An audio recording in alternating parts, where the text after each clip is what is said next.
भोजपुरी संगीत की अगर बात हो और उसमें मखमली आवाज की मलिका कल्पना की बात ना हो, ये कैसे हो सकता है। आइए आपको रूबरू कराते हैं भोजपुरी संगीत के इस महान गायिका से। कल्पना जी, आपका बहुत बहुत स्वागत है हमारे इस कन्वर्सेशन में। सबसे पहले मैं आपसे सवाल करूंगा कि आप फोक के मामले में आप पूरे भारत में बहुत ही ज़्यादा प्रसिद्ध है। इस बारे में आप बताइए, कैसा फील होता है जब आप एक लोगों के घरों में आप जानी जाती हैं, वहाँ पर आप पहुँच जाती है आप हर बार। Actually, I am from Assam. My native place is Assam, and मेरे पापा असम के फोक गायक रहे हैं, बिपिन पटवारी उनका नाम है। So, like my first performance was when I was 4 years old, और पापा के साथ मैं गाती थी। वो जहाँ गाते थे उनके साथ। असम में बहुत तरह की लोक गायकी है, उसमें से एक है कामरूपिया लोकगीत। जैसे कामरूप कामाख्या आप लोगों ने सुना होगा। कामरूप एक डिस्ट्रिक्ट है, तो कामरूपिया लोकगीत। एंड एक है ग्वालपारा, वो अलग एक जिला है, अलग एक डिस्ट्रिक्ट है, ग्वालपुरिया लोकगीत। तो ये सब लोकगीत मैं गाती थी। और एक इंस्ट्रूमेंट होता था दोतारा, दौतौरा बोलते हैं लोकल लैंग्वेज में। दौतौरा मेरे पापा बजाते थे और मैं गाती थी। सो वो ट्रेनिंग रहा मेरा फोक सिंगिंग, फोक के ऊपर। एंड आफ्टर दैट अलग अलग जॉनर्स को मैंने एक्सप्लोर किया। Like I was very much interested. जैसे मैं ग्रोन अप हुई, बड़ी हुई, एक समय तो ऐसा आया, मैं फोक को थोड़ी सी मैं खुद ही बहुत हेयर दृष्टि से देखती थी। मीन्स मुझे लगता था this is very deglamorise, इसमें कोई ग्लैमर नहीं है। एंड तब लाइक दैट टाइम छोटे थे, like Usha Uthup and disco का ज़माना था तब, बप्पी लाहिरी और आस पड़ोस के बहुत सारे आर्टिस्ट थे जो बहुत ये सब शोज़ के लिए रिहर्सल करते थे। मुझे लगता था कि मैं कहाँ दोतौरा में ये गा रही हूँ, मुझे खुद ऐसा लगता था। तब मुझे समझ में नहीं आता था कि आई वॉज रॉन्ग एक्चुअली। और वो आज इतने सालों बाद, जब अभी मैं म्यूजिक बॉक्स में, मेरा अपना स्टूडियो में बॉम्बे में मैं बैठी हूँ, ये जो यात्रा रहा आसाम से यहाँ तक, उसमें मुझे वो फोक जो है, जो लोक गायकी है, जिसको मैं ये नज़र से देखती थी, वही मुझे यहाँ तक लेके आया। So I was very wrong. And खासकर जो हमारी बात की पीढ़ी है, जो यंगस्टर्स है, उनके साथ ऑफकोर्स मैं ये शेयर करना चाहूँगी कि अपनी बात, अपनी भाषा, मेरी भाषा बाहर की, जैसे हम लोग आज स्कूल में एक सब्जेक्ट होता है कि क्या सीख रहे हैं, स्पेनिश, लैटिन या फ्रेंच बहुत सीखा जा रहा है, बहुत अच्छी बात है। बट उनको अगर पूछे उनकी मम्मी या दादी के घर में क्या बोला जाता है, उनको पता नहीं होगा। तो that is wrong I think. पहले बात है, अपनी जो रूट्स है वो मजबूत होना बहुत ज़रूरी है। अपने आप को जान ले, अपने संस्कार को जानूँ, फिर मैं बाहर को भी जानूँ, और फिर अपने बात में उनको दे पाऊँ, उनका भी लूँ, अपना भी दूँ। So I feel rich. Like Assam से होने के बाद मेरा जो बेसिकली कर्म क्षेत्र रहा फोक के मामले में, वो बॉम्बे आने के बाद यूपी बिहार ज़्यादा रहा, जहाँ तक का मेरी भोजपुरी फिल्म में ज़्यादा काम किया मैंने। सो और काम करने के साथ साथ एक इनर मेरी प्यूरिफिकेशन बोलूँगी। फोक सिंगिंग, फोक फॉर्म्स एक्चुअली लाइफस्टाइल है।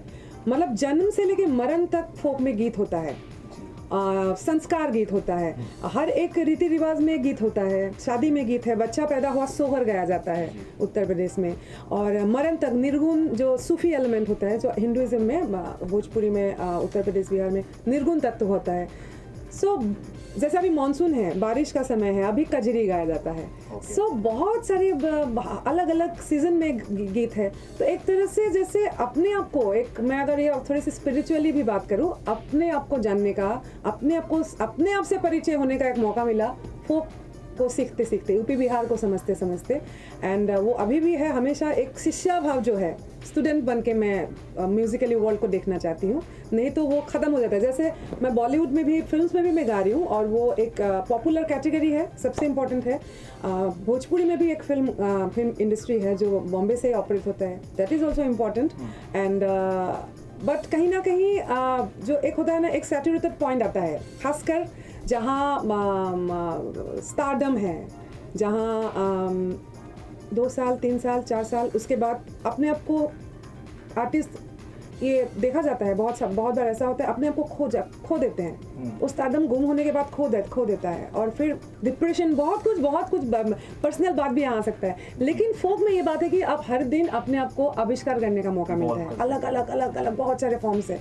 So that way I think I am very rich and अब मैं आपके सामने आने का मकसद मेरा ये है, ये सब फोक फॉर्म्स को, चाहे वो भोजपुरी हो, चाहे असमिया है हो, चाहे बंगाली हो, चाहे मराठी हो, आप लोगों तक पहुंचना बहुत ज़रूरी है। ख़ासकर जो सोफिस्टिकेटेड वर्ल्ड है उनको शायद ज़्यादा डायरेक्ट रॉ फोक रीजनल भाषा में बोलूँगी तो समझ में नहीं आएगा।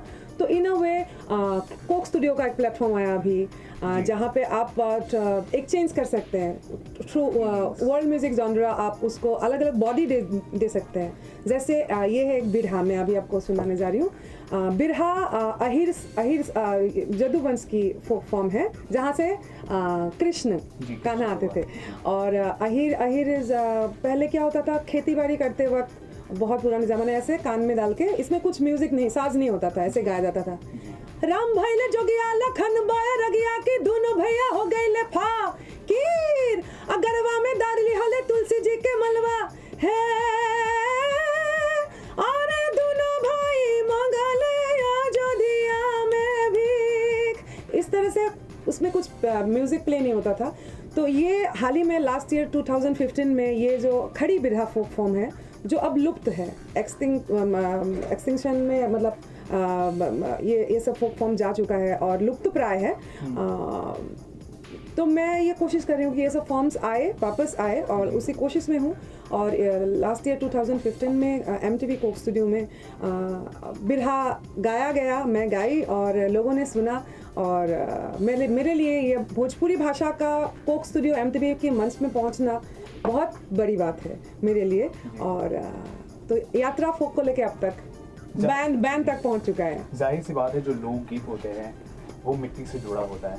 पहले भी लोकगीत गाए जाते थे लेकिन लोगों की ज़ुबान पर ज़्यादा नहीं चढ़ पाते थे, फेमस नहीं हो पाते थे। लेकिन आपने एक ऐसा ट्रेंड सेट किया है कि आज जब आप कोई गाना गाती हैं तो लोगों की ज़ुबान पर आ जाते हैं, फेमस हो जाते हैं। तो इसे आप किस तरह देखती हैं?